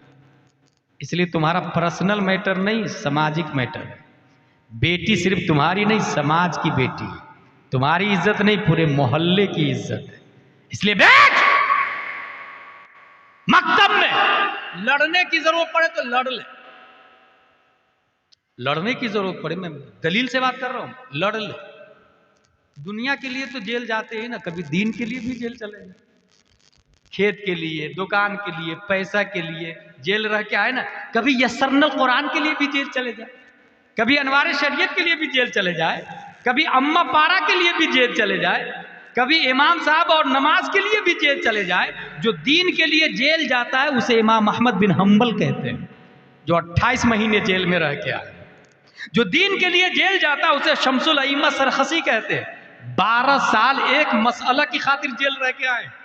जो दीन के लिए जेल जाता है उसे मुजद्दिद अल्फसानी कहते हैं, जो 7 साल ग्वालियर के जेल में रह करके आए। मतलब ये हुआ कि जो दीन के लिए जेल जाता है वही इनकलाब लाता है, वही तारीख रकम करता है, वही तकदीर बदलता है समाज की, कौम की। लड़की भी लड़के भी दोनों पढ़ेंगे, आलिम साहब लड़कों को, आलिमा। अच्छा ये भी होता कि यार एक आलिम से काम नहीं चल रहा, तो जो बूढ़े लोग अपनी बेटी के लिए रिश्ता ढूंढ रहे हैं ना, अपने बेटे के लिए लड़की ढूंढ रहे हैं, उनको मैं एडवाइस दे रहा हूं, और बहुत गारंटी और दलील के साथ कि अपने बेटे के लिए जो दुल्हन तलाश रहे हैं वो कॉन्वेंट और सेंट पायस और जींस पैंट टी शर्ट वाली को बिल्कुल नहीं ला, उसको डिलीट कर दे, रिजेक्ट लिस्ट में, ब्लैक लिस्ट में डाले उसको। क्योंकि तारीख का एक बहुत बड़ा मुशाहदा है कि अल्लाह का वली जींस पैंट वाली के पेट से नहीं पैदा हुआ, हमेशा अल्लाह का वली नकाब पहनने वाली के पेट से पैदा हुआ है। यह तारीख का मुशाहदा, चाहे मुजाहिद मिल्लत हो, ताजुल शरिया हो, हुजूर हाफिज मिल्लत, हुजूर मुफ्ती आजम हिंद, अहसनुल उलमा, सैयदुल उलमा, मखदूम सिमना, अकाबिरीन को देखिए आप, वो कभी भी जींस पैंट वाली के पेट से नहीं अल्लाह के वली पैदा होते। किसको लाए? अलिब्बा तासा वाली को लाए, नकाब वाली को लाए। एक आलिम लाएंगे, 1 रुपया भी बदले में मत मांगिएगा, बस चंद बारात को शरबत वगैरह पिलाए और शादी करे सुन्नत के मुताबिक, और शान से जिए, शान से। मैं सुन्नत के मुताबिक शादी किया हूं आज। अब जो घर में आलिमा आएगी ना, वो आलिमा, एक आलिमा 100 को आलिमा बनाएगी। याद रखिएगा, 100 जाहिल मिलके भी किसी जाहिल को आलिम नहीं बना सकते। एक आलिम हजारों जाहिल को अल्लामा बना सकता है।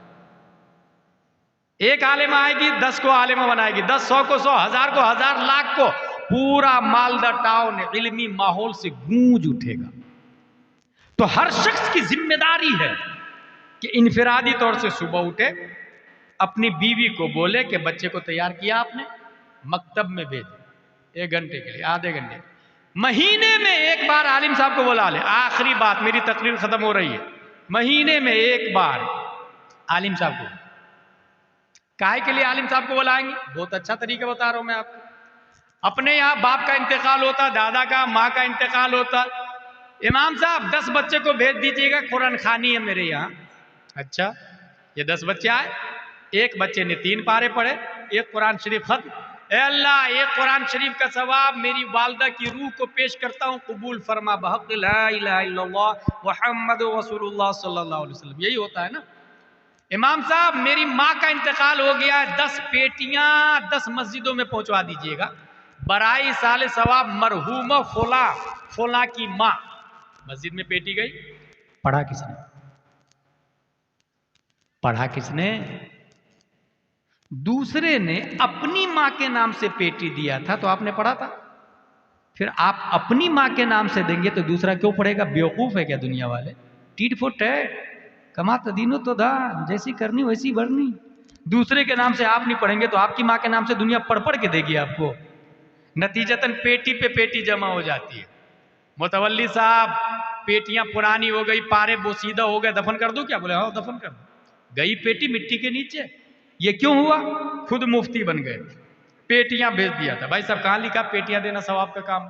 किसी न किसी किताब में लिखा होगा ना। पहले इमाम साहब से पूछें किस चीज की जरूरत है मदरसे में। अगर इमाम साहब कहे झाड़ू की जरूरत है तो पेटी देने से ज्यादा सवाब झाड़ू देना है। इसको समझे। मस्जिद में पूछे इमाम साहब से किस चीज की जरूरत है। इमाम साहब बोलेंगे यस्सरनल कुरान दे दो, बहार शरीयत दे दो, फतावा रज़विया दे दो, बुखारी शरीफ दे दो, तो उसमें ज्यादा सवाब हुआ। खुद से मुफ्ती नहीं बने। खुद से मुफ्ती बनने की वजह से इस्लाम का जो हाल है ना वो देख रहे हैं आप। बहुत आसान लफ्जों में होता है ना, नमाज पढ़ रहे हैं, इमाम साहब रुकू में थे, मुक्तदी भी रुकू में था, तमाम मुक्तदी रुकू में थे। एक आदमी आया, देखा इमाम साहब रुकू में, वो सीधा नियत बांधा अल्लाहू अकबर, रुकू में। जो ही गया रुकू में, इमाम ने सजदे से सर उठा लिया। हाजी साहब से पूछा, हाजी साहब मैं जब रुकू में जा रहा था तो इमाम उठ रहे थे, मेरी रकात हुई कि नहीं हुई? मेरे ख्याल से हो जाएगी। ये जिसने बोला ना मेरे ख्याल से, वही दीन को बर्बाद कर दिया। क्योंकि इस्लाम ख्याल से नहीं चलता, कुरान से चलता है, हदीस से चलता है। इसलिए जब भी ऐसी नौबत आए सीधे इमाम साहब से पूछेंगे, इमाम साहब से राब्ता करें। हासिल यह कि वो पेटी देना, गई पेटी पानी मिट्टी में, पूछ के दे। और कुरान खानी का नया तरीका बताओ कि महीने में एक बार या साल में एक बार इमाम साहब को बुलाए और इमाम साहब से यह कहे सूरह कौसर की तफसीर बताए, या वो दुहा वल्लैली इज़ा सजा इसकी तफसीर करके बताए। एक आयत की तफसीर, दो आयत की तफसीर। माँ और बहनों को पर्दे में रखे, लड़के मर्द आगे रहे इमाम साहब के सामने। इमाम साहब आने से पहले अपनी बीवी और बेटियों को बता दे, वो जो हजरत आ रहे हैं ना, वो मेरे भी उस्ताद है और तुम्हारे भी उस्ताद है, क्योंकि नबी के शागिर्द हैं, वो नबी के नाइब है, वारिसे अंबिया है, इसलिए वो हमारे भी गुरु तुम्हारे भी गुरु। ये अपनी बेटी के भेजे में उतारे। और याद रखे, जिस घर में आलिम आता है उस घर की बेटी काफिर के साथ नहीं भागती। उसी घर की बेटी काफिर के साथ गई है हजारों की तादाद में इंडिया से। जिस घर में इंग्लिश तो है, कॉन्वेंट तो है, इंग्लिश टॉकिंग है, इंग्लिश नोइंग है, इंग्लिश रीडिंग है, सब कुछ है, मगर कुरान दां नहीं है, उलमा की आमदोरफ्त नहीं है। अपने बेटी के दिमाग में आपने उतारा ही नहीं कि आलिम नाइबे नबी है। वो वही बोलते हैं मिंबर रसूल से जो 1400 साल पहले मस्जिद नबवी से मुस्तफ़ा बोला करते सल्लल्लाहु अलैहि वसल्लम। हासिल सूरह दुहा एक आयत पढ़ी और कहिए इमाम साहब को तफसीर करके बताएं। इमाम साहब ने तफसीर बताई, आपने तफसीर सुन ली, उर्दू में तफसीर बताएंगे, तफसीर समझ लिए। तफसीर नईमी में लिखा हुआ है कि जिसने एक आयत की तफसीर समझ ली, अल्लाह तबारक व तआला 10 कुरान का सवाब अता फरमाता है उसको। फिर से सुने, 10 तलबा को बुला के एक कुरान खत्म करवाया ना आपने, 1 घंटे में एक कुरान खत्म हुआ है, अल्लाह एक कुरान का सवाब मेरी माँ को पेश करता हूं। बदल दे इसको, नया तरीका। आलिम साहब को बुलाए, एक आयत की तफसीर सुने, खुद भी, बेटी को भी, बहू को भी सुनाए, बीवी को भी सुनाए, और उसके बाद अब एक आयत की तफसीर समझने से 10 कुरान का सवाब आ गया। अब लास्ट में दुआ करे, ऐ अल्लाह ताला मेरी माँ को 10 कुरान का सवाब भेजता हूँ, कबूल फरमा। बताइए, एक कुरान का सवाब ज्यादा अच्छा या 10 कुरान का ज्यादा अच्छा? ये 10 कुरान में डबल फायदे। एक आयत का आलिम भी बन गया, एक आयत का आलिम भी बन गया, 10 कुरान का सवाब भी मिला। और सबसे बड़ा फायदा यह कि आपकी बेटी काफिर के साथ भागेगी नहीं, आप काफिर नवासे के नाना नहीं बनेंगे। और ये बहुत बड़ा आलमी है, अंडर टेबल प्लान चल रहा है, अंडर टेबल। इस्लाम को जरा सीरियसली ले। मैं मुसलमान हूं, मेरा बाप मुसलमान है, दादा मुसलमान है, इसलिए नहीं। इस्लाम क्या है ये फिलिस्तीन वालों से पूछे। बच्चा पेन किलर नहीं मिल रहा है तो कुरान की तिलावत सुनते हैं, और तिलावत में इस कदर महव होते हैं कि बदन का दर्द काफूर हो जाता है। इन हालात को वो फेस कर रहे हैं। कभी आपने कुरान की तिलावत में लज्जत महसूस की? ट्रू इस्लाम यही है। हजरत अली रज़ी अल्लाह ताला अन्हु नमाज की लज्जत में मशगूल हुए थे। फजा तबीब शक्का जिल्दहु कस्सरा अज़महु वस्तखरजा सहमहु व काना यस्तमिरु फी सलाती। नमाज में गए, इमाम आया, चमड़ी काटा, हड्डी तोड़ा, तीर को निकाला, मगर हजरत अली नमाज की लज्जत में ऐसे मशगूल थे कि कांटा मेरे जिगर से गमे रोजगार का यूं खींच लीजिए कि जिगर को खबर न। अल्लाह तबारक व तआला हम सबको कुरान शरीफ, हदीस शरीफ, फिक़्ह शरीफ पढ़ने, समझने, अमल करने की तौफीक अता फरमाए। हर फर्द की जिम्मेदारी है कि अपनी अपनी फैमिली पर तवज्जो दे, वहाबी देवबंदी से रिश्ता न करें, दीन को समझे, दीन की अहमियत को समझे। उम्र अगरचे 50 साल हो, तो दीन के एतबार से बच्चा है। दीन समझने के लिए दीन के उलमा के पास रहनुमाई करे, रुजू करे।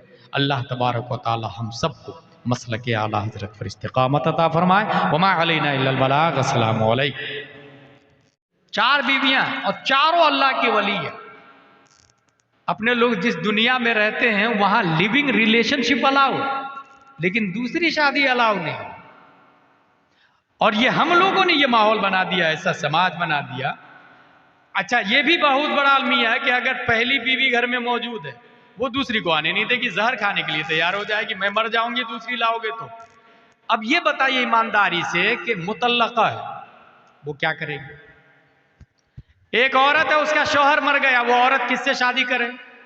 कंवारा लड़का करेगा नहीं, क्योंकि कंवारा लड़का कंवारी लड़की को ढूंढता। फिर उस बेचारी से कौन शादी करे? ला मोहल्ला वो कहाँ जाएगी? लाइसेंस लेगी और कोठे पे बैठेगी। हम अपनी बहन को कोठे पे बैठाने के लिए तैयार है, मगर दूसरी शादी रस्म रिवाज के साथ करने को तैयार नहीं। ये माहौल किसने बनाया? हमने। इसलिए नेचर ये है कि औरतों की तादाद ज्यादा है, मर्दों की तादाद कम है। हर मर्द 2, 3, 4 शादी करे, डरे नहीं किसी से, शान से, जिसको अल्लाह ने दौलत दी। अगर ये काम कर लिया तो तवाइफ खाने बंद हो जाएंगे, हरामकारियां बंद हो जाएगी, कोई बेवस समाज में नजर नहीं आएगी, कोई मुतल्लका नजर नहीं आएगा। पहला काम, गौसे आजम की सुन्नत बता रहा हूं मैं, क्योंकि हमने गौसे आजम प्रोग्राम का नाम रखा है। 4 शादियां, शर्त यह है नानो नफका पे कादिर होना चाहिए, इंटरनल पावर होना चाहिए, नानो नफका पे कादिर होना चाहिए। गौसे आजम रज़ी अल्लाह ताला अन्हु, उनका पोस्ट कितना बड़ा है, इस हवाले से मैं आपको एक बुनियादी बात बता दूं कि इंसान जो आज करता है ये राइट डाउन होता है, वो लिखाता है। कब लिखाता है? हदीस शरीफ के अंदर आया, इन्ना अहदकुम युजमउ खल्क़ुहु फी बत्नि उम्मिही 40 यौमन नुत्फ़ह सुम्मा यकूनु अलक़ा मिस्ला ज़ालिक सुम्मा यकूनु मुद्ग़ह मिस्ला ज़ालिक सुम्मा युरसिलुल्लाहु इलैहिल मलक फयनफ़ुख़ु फ़ीहि रूह व यु'मरु बिअरबइ कलिमात बिकतबि रिज़्क़िही व अजलिही व अमलिही व शक़ीन अव सईद। इंसान 40 दिन माँ के पेट में नुतफे की शक्ल में रहता है, दूसरे 40 दिन वो अलका की शक्ल में आता है, तीसरे 40 दिन वो गोश्त की शक्ल में आता है, दमे बस्ता के बाद गोश्त की शक्ल में। 40 को 3 से इंटू करे तो कितना होता है? 120। 120 दिन के बाद में अल्लाह ताला एक फरिश्ता को भेजता है, वो फरिश्ता रूह फूंकता है और अल्लाह ताला फरमाता है इस बच्चे की तकदीर लिख, उक्तुब बेकतब रिस्क ही, ये बच्चे का रिस्क लिख। रिस्क में सिर्फ खाना पीना दाखिल नहीं, कपड़ा भी दाखिल, मकान भी दाखिल, गाड़ी भी दाखिल। Useful thing for your life called in Arabic रिस्क, मताए जिंदगी को रिस्क कहा जाता है। जो जो खाएगा पिएगा लिख दे बेकतब रिस्क ही, वो अजल ही, आज मरेगा या 100 साल के बाद मरेगा, 1 दिन के बाद मरेगा या 100 साल के बाद, ये भी लिख। वो अजल ही, मरेगा कब ये भी लिख। 2 चीज हो गई। वो अमल ही, काम क्या करेगा, गवर्नमेंट सर्वेंट या प्राइवेट, नमाज पढ़ेगा या नहीं, रोजा रखेगा या नहीं, ज़कात देगा नहीं, लिख। व अमली व शकीन व सईद, कमीना होगा या शरीफ होगा ये भी लिख। ये चार चीजें कब लिखी जा रही है? 120 दिन के बाद। याद रखिएगा। अब मैं बहुत बुनियादी बात बताने जा रहा हूं। हम ये चाह रहे हैं कि मेरा बेटा एक दिन के बाद नहीं मरे, 100 साल में मरे। हम अगर ये चाहते हैं मेरा बेटा कमीना ना हो, शरीफ हो। हम ये चाहते हैं कि मेरा बेटा जुआरी नहीं, हाजी हो। हम ये चाहते हैं कि मेरा बेटा सूदखोर और हरामखोर नहीं बल्कि मुजाहिद मिल्लत हो। तो हमें क्या करना चाहिए? 120 दिन के बाद में तकदीर लिखी जा रही ना, 119 दिन यानी एक दिन पहले मुसल्ला बिछा, माँ भी और बाप भी, और दोनों हाथ उठाए, 2 रकात नमाज पढ़ के, मौला कल मेरे बेटे की तू तकदीर लिखने वाला है। मेरे बेटे की तकदीर में एक दिन की जिंदगी नहीं, 100 साल जिंदगी लिख दे। अब जो अल्लाह एक दिन में मारता है वो अल्लाह खिद्र को भी पैदा किया, वही अल्लाह है जो खिद्र अलैहिस्सलाम को भी पैदा किया। अब आपका बच्चा एक दिन में नहीं मरेगा, 100 साल की उम्र पाएगा। मौला मेरे बेटे की तकदीर में जुआरी, शराबी और क्रिमिनल, मुजरिम, डॉन होना नहीं, मुत्तकी परहेजगार होना लिख दे। अब वो अल्लाह जो कल तकदीर लिखने वाला है वो देखता, सुनता है, जानता है। फरिश्ता इसकी माँ, इसके बाप मुझसे दुआ मांगे, इसलिए मैंने दुआ कबूल कर ली, बच्चे की तकदीर में मुजाहिद मिल्लत होना लिख दे। अब जो बच्चा पैदा होगा वो गुंडा, मवाली, डॉन नहीं, मुजाहिद मिल्लत पैदा हो, मुत्तकी परहेजगार पैदा हो। क्योंकि तकदीर में लिखा जा रहा ना भाई, तो तकदीर का लिखा हुआ बदलता नहीं। उसकी 3 किस्में हैं। चलें, तकदीर हो गई। तकदीर समझा रहा हूं मैं दिल्ली में तकरीर कर रहा था, एक मौलाना साहब थे, सलाहियत ज़्यादा, वो सलाहियत में जंग लग गई थी, तो वो जलाल में आ गए। कैसी बात कर दी आपने, तकदीर कैसे बदल जाएगी? मैंने कहा ये बताइए, अल्लाह तबारक व तआला तकदीर का खालिक है? बोले हाँ। मैंने कहा तकदीर शर का खालिक है या तकदीर खैर का? तो बोलता है तकदीर खैर का। मैंने कहा तकदीर शर का? बोले नहीं, अल्लाह ताला खैर का खालिक है। कितने बड़े जाहिल हो तुम, कोई दूसरा खालिक भी है क्या? खालिक तो एक ही है ना।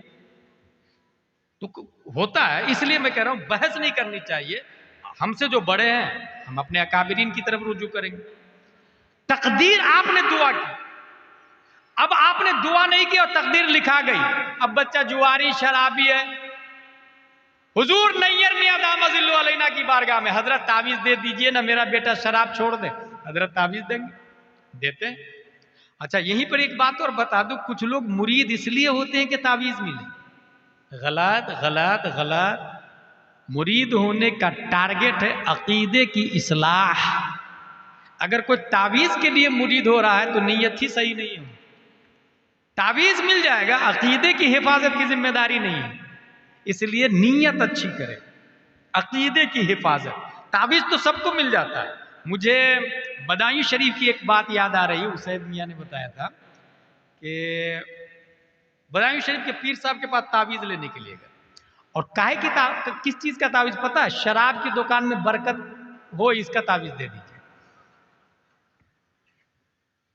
बहुत परेशान पीर साहब, बार बार दीजिए तावीज, दीजिए तावीज। अब पीर साहब सोचे कि यार नाराज नहीं होना चाहिए, होता है ना कुछ पीर साहब सोचते मुरीद नाराज नहीं होना चाहिए। हालांकि ग्रामर है, ला ताअत लिमखलूकिन फी मासियतिल्लाह, जहां अल्लाह की नाफरमानी हो वहां किसी मुरीद की फरमाबरदारी, किसी आलिम की भी फरमाबरदारी नहीं देखी जाती। अल्लाह की जहां नाफरमानी वहां किसी की फरमाबरदारी नहीं, ये कानून है। मन रा मिनकुम मुनकरन फलयुगय्यिरु बियदिही, अगर जुर्म को देखो तो हाथ से रोको, ये नहीं हो सकते तो जुबान से रोको, ये नहीं हो सकते तो दिल से बुरा जानो। ये 3 स्टेप है ईमान के। अगर कोई पीर जुर्म को नहीं रोक रहा है, इसका मतलब यह है कि दिल से बुरा जानता है कि नहीं। अगर दिल से बुरा जानता है तो ईमान के लास्ट स्टेज पर वो खुद है, फिर मुरीदों का क्या हाल है? ईमान के 3 स्टेज है। जुर्म को हाथ से रोके, ये नहीं हो सके तो बोल के भाई भाई शराब हराम है रोक, ये बोल के। ये दूसरा ईमान का दूसरा दर्जा है, पहला दर्जा नहीं। तीसरा दर्जा दिल से बुरा जानना। शराब की दुकान में बरकत के लिए बार बार बार बार बार बार हजरत जलाल में तावीज दे दी, खूब बरकत हो, खूब लोग शराब पिए जा रहे, खूब कमाई हो रही। मौलाना साहब ने सोचा यार ये तो खिलाफे शरा, तो जरा देखो तो सही ताबीज में लिखा क्या है। ताबीज खोल के देखा तो उसमें क्या लिखा था, देखे आलिम का जुमला देखे, इसलिए पीर का आलिम होना जरूरी है। आलिम का जुमला देखे कैसा था। ताबीज में लिखा था, ए अल्लाह तेरे बंदे शराब पीते हैं, यहां पी लेंगे तो क्या हो जाए। जुमला देखे, तेरे बंदे शराब पीते हैं, कहीं भी शराब पिए गुनाह है, यहां भी गुनाह होगा। ये वो जुमला है जो शरीयत की पकड़ से बचाता है। इसलिए कहते हैं अपने अकाबिरीन पर उंगली नहीं उठानी चाहिए, अंगुश नुमाई नहीं करनी चाहिए। हासिल यह कि ईमान को रोकने का दर्जा, ताबीज के लिए मुरीद नहीं होना चाहिए। पानी में दम कराने के लिए लाइन लगी रहती है, हजरत मैं नमाजी हो जाऊं सूरह फातिहा सुन लीजिए ना, इसके लिए कोई लाइन नहीं लगाता। कुल हु अल्लाह शरीफ सुन लीजिए ना, मैं सही पढ़ता हूं कि गलत, इसके लिए कोई लाइन नहीं लगाता। जबकि वो पानी जो दम करवा रहे हैं ना, उसमें ज्यादा पावर नहीं, कुल हु अल्लाह सही करवा लेते, इसमें ज्यादा पावर हो जाती। इस कुल हु अल्लाह की वजह से वो खुद भी दूसरों को दम करने के देने के काबिल हो जाते और अच्छे पीर मशवरा देते भी। हासिल ये शराबी है मेरा बेटा, ताबीज लिख दीजिए, ताबीज लिखा, शराब छोड़ दी उसने। ऐसा हो सकता है और होता है, लेकिन सवाल यह है कि ये जो तकदीर में लिखा गया कि ये शराबी रहेगा, फिर छोड़ा कैसे। तो दरअसल तकदीर की 3 किस्में हैं, इतना याद रखे कि कुछ तकदीरें बदलती भी है। गौसे आजम का पोस्ट क्या है वो सुने। जितनी तकदीरें हैं ये सब रजिस्टर में, फॉर एग्जाम्पल रजिस्टर में लिखा हुआ है, समझाने के लिए बोल रहा हूं, और वो पूरे रजिस्टर एक रूम में है, पूरी दुनिया के इंसानों का रजिस्टर, तकदीर का बायोलॉज, तकदीर का रजिस्टर एक रूम में, और उस रजिस्टर रूम के officer Sheikh Abdul Qadir Jilani को अल्लाह ने बनाया। रजिस्टर, तकदीर का रजिस्टर जहां रखा हुआ है, उस रजिस्टर रूम का incharge, supervisor, chairman, officer Sheikh Abdul Qadir Jilani. और पावर अल्लाह ने इतना दिया कि जिसकी तकदीर चाहे बदल दे, जिसकी तकदीर चाहे बाकी रखे। ये शराबी होना है, शराब को हटा के नमाजी होना लिख दे, और मेरा गौस शराबी को काट के नमाजी अगर लिख दे तो रब की मशीयत भी नमाजी चाह रही है। ये मैं नहीं बोल रहा, मेरे इमाम अच्छे रजा, प्यारे रजा, आशिक रजा, फाजिल रजा, अल्लाह की रजा, सहाबा की रजा, इमाम अहमद रजा खां फाजिल बरेलवी गौसे आजम के इस पावर की तर्जमानी करते तो कलम से कहते हैं लिख, मेरी तकदीर बुरी हो तो भली कर दे के है, महवा इस बात के दफ्तर पे करोड़ आते। नारे तकबीर, हाथों को फिजा में बुलंद करे, हाथ उठाकर जवाब दे, नारे तकबीर, नारे रिसालत, फैज़ाने गौसे आज़म, करामाते गौसे आज़म, औलादे गौसे आज़म, आले रसूल, नारे तकबीर, हजरत अल्लामा गुलाम जिलानी अज़हरी, जिंदाबाद जिंदाबाद। कितना बड़ा पोस्ट। इसलिए हजरत ने वो जुमला कहा ना, कदम हादी अला रक़बत कुल्ले वली इल्ला, ये गौसे आज़म का फरमान है। एक और बात बताऊं, इंजीनियर मिर्जा का नाम सुना है आप लोगों ने? जो लोग यूट्यूब देख करके दीन सीखते हैं वो इंजीनियर मिर्जा और जाकिर नायक को बहुत बड़ा अल्लामा समझते हैं, वही लोग गुमराह हो जाते हैं।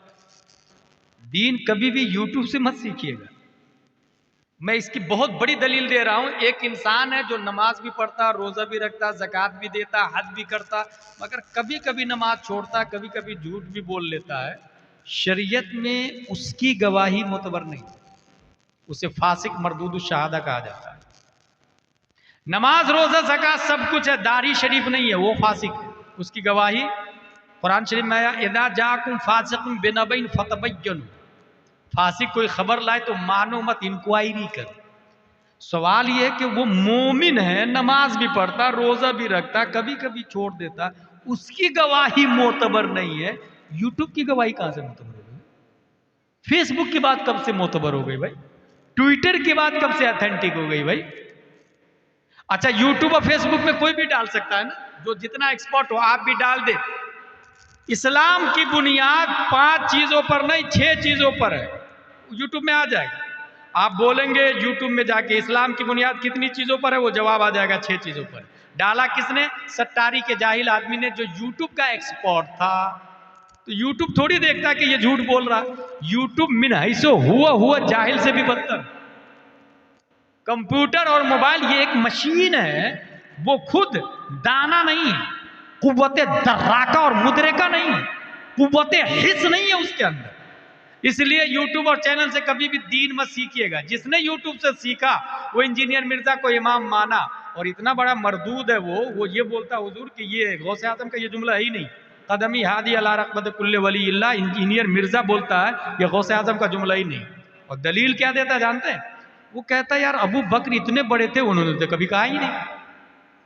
उमर फारूक आजम इतने बड़े थे, उन्होंने कभी तो कहा ही नहीं कि कदमी हाल ही अला रक़बत कुल्ले वली इल्ला, मेरा कदम तमाम वलियों की गर्दन पर है। जब अबू बकर ने नहीं कहा तो गौसे आजम क्यों कह रहे हैं?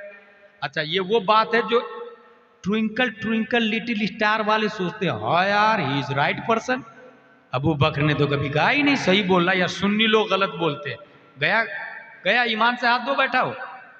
भाई साहब मैं ये कह रहा हूं कि गौसे आजम का ये जुमला नहीं है तो गौसे आजम के जमाने में जो लोग थे उनको कहना चाहिए ना। पैदा हुए 470 हिजरी में, 800 साल के बाद पाकिस्तान में ये हरामी पैदा होता और बोलता ये गौसे आजम का जुमला नहीं। ईमानदारी से बताए 800 साल पहले वो बोले या नहीं बोले, ये 800 साल के बाद डिसाइड कर रहा है कि ये गौसे आजम का नहीं। अच्छा ये कहां लिखा हुआ बताऊं आपको? ये बहजतुल असरार शरीफ में लिखा हो। और पूरी दुनिया में हदीस के बाद वाहिद ये किताब है गौसे आजम की, बहजतुल असरार शरीफ, जिसमें अन अन अन अन करके बातें लिखी गई। अन अन करके, जिस तरह हदीस नहीं रिवायत की जाती, मुझसे बयान किया उन्होंने, उनसे बयान किया अबू हुरैरा ने, उन्होंने नबी से सुना, इस तरह बहजतुल असरार शरीफ लिखी हुई किताब है। मुझसे बयान किया फला ने और उन्होंने गौसे आजम से सुना, इस तरह करके वो किताब लिखी है। और उसके अंदर ये लिखा हुआ है कदमी हादी अला रक़बत कुल्ले वली इल्ला। आज तक सब लोगों का इत्तेफाक है, मगर ये मरदूद खबीस बोल रहा कि ये गौसे आजम का नहीं, फिरौनी जुमला है, माज़अल्लाह रब्बिल आलमीन। और फिरक़े बातिला वहाबी देवबंदी अहले हदीस वाले, हाँ यार सही बोल रहा है, वला हौला वला कुव्वत। इसलिए मसला ये है कि गौसे आजम का मर्तबा अल्लाह ने बहुत बुलंद किया। सहाबी की तरह नहीं, याद रखिएगा, फिर से सुन ले, सहाबी का मर्तबा नस्से कतई से साबित है। करोड़ों गौस मिलके भी किसी सहाबी के पांव के धूल के बराबर भी नहीं हो सकते। यहां तक कि हर सहाबी, अमीर मुआविया रज़ियल्लाहु ताला अन्हु भी सर के ताज है। अमीर मुआविया की तौहीन करने वाला भी जहन्नमी जहन्नमी जहन्नमी है, चाहे वो अजमेर का राफजी हो या पाकिस्तान का तफजीली हो, कहीं का रहने वाला हो। अमीर मुआविया की तौहीन करता वो सुन्नी नहीं हो सकता, वो जहन्नमी है। वजह यह है कि अमीर मुआविया सहाबी है, पहली बात, और कुरान में आया हर सहाबी जन्नती है, वो कुल्लु वअदल्लाहुल हुस्ना। दूसरी बात, कुरान नबी ने नहीं लिखा, कुरान 14 सहाबा ने लिखा है। कितने सहाबा ने? 14 सहाबा में 7वें नंबर पर हजरत अमीर मुआविया रज़ियल्लाहु अन्हु। जब कुरान हजरत अमीर मुआविया ने लिखा तो मैं कहूंगा अमीर मुआविया के गुस्ताखों और मुखालिफिन से, तू सूरह फातिहा क्यों पढ़ता भाई? हो सकता अमीर मुआविया ने लिखा हो तो दूसरी सूरह फातिहा लाना, ये वाली सूरह फातिहा क्यों पढ़ रहा? ये तो अमीर मुआविया ने लिखा होगा। सूरह यासीन क्यों पढ़ता? दूसरा कुरान लाना। सूरह मुज़म्मिल क्यों पढ़ता? अल्हम्दुलिल्लाह हम लोग तमाम सहाबा को हक मानते हैं और जन्नती मानते हैं। कुछ लोग अमीर मुआविया की तौहीन करते हुए ये कहते कि वो जहन्नमी है, माज़अल्लाह रब्बिल आलमीन। नहीं, सब सहाबा जन्नती है, और नस जिन पर वारिद नहीं है उनके अलावा तमाम लोगों से अफजल हजरत गौसे आजम रज़ियल्लाहु ताला अन्हु। जिसको भी गौसियत देनी हो, विलायत देनी हो, इल्म देना हो, शेख अब्दुल कादिर जीलानी रज़ियल्लाहु ताला अन्हु अता फरमाते। आज भी ख़त्म कादरिया में पावर है, इसलिए अपने यहाँ 11 लोगों को बुला के ख़त्म कादरिया ज़रूर करवाइएगा। उसी के अंदर गौसे आजम के अशार हैं, वल्लानी अलल अक़ताब जमअन फहुक्मी नाफिज़ुन फी कुल्ली हादी फलौ अलक़ैतु सिर्री फी जिबालिन लदुक्कत वख्तफ़त बैनर रिमाली। मैं अपने राज को पहाड़ पे डाल दूं तो रुई का गाला बन के उड़ने लग जाए, वलौ लक़ीतु सिर्री फी बिहारिन लसारल कुल्लु गौरन फी ज़वाली, मैं अपने राज को समंदर पे डाल दूं तो खुश्क हो जाए, ऐसा हो जाए जैसे पानी था ही नहीं। वलौ लक़ीतु सिर्री फ़ौक़ मैतिन लक़ाम बिक़ुदरतिल मौला तआली, मैं अपने राज को मुर्दे पे डाल दूं तो वो भी जिंदा हो जाए। यह है शेख अब्दुल कादिर रज़ियल्लाहु ताला अन्हु। अल्लाह तबारक व तआला ने बहुत पावर दिया, बल्कि यूं कह दूं मैं, बल्कि फतावा रज़विया में देता अल्लाह है। किसको? प्यारे मुस्तफ़ा सल्लल्लाहु अलैहि वसल्लम। और जिस हाथ से नबी बांटते हैं वो गौसे आजम का हाथ है, और वाया वाया वाया पीरो मुर्शिद हर मुरीद तक पहुंचता है। इसलिए अपने ईमान की हिफाजत के लिए सुन्नी सहीउल अक़ीदत से मुरीद हों, अपने बच्चे को दीनी व दुनियावी तालीम दोनों दें, मसलके आला हजरत पर कायम रहें, क्योंकि मसलके आला हजरत पीर साहब का नाम नहीं है। फातिया विलाया मज़ार अहले सुन्नत व जमात के शायर पर हमला हो रहा था तो डिफेंस करने वाले आला हजरत थे, और 1000 नहीं 10,000 किताबें देने वाले आला हजरत रज़ियल्लाहु ताला अन्हु, 1000 से ज्यादा किताबें देने वाले आला हजरत रज़ियल्लाहु ताला अन्हु। हर मामले में औजार उलमा, फौज है इस्लाम की, फौज उलमा है, औजार आला हजरत रज़ियल्लाहु ताला अन्हु ने दिया जो कुरान व हदीस से माखूज है। इसलिए मसलके आला हजरत पर कायम रहें। रब्बे कदीर हम सबको सुन्नियत पर इस्तिकामत अता फरमाए, रिज़्क़ में बरकतें अता फरमाए, गौसे आज़म के फैज़ान से हराम से बचने की तौफीक अता फरमाए। वमा अलैना इल्लल बलाग। अस्सलामु अलैकुम।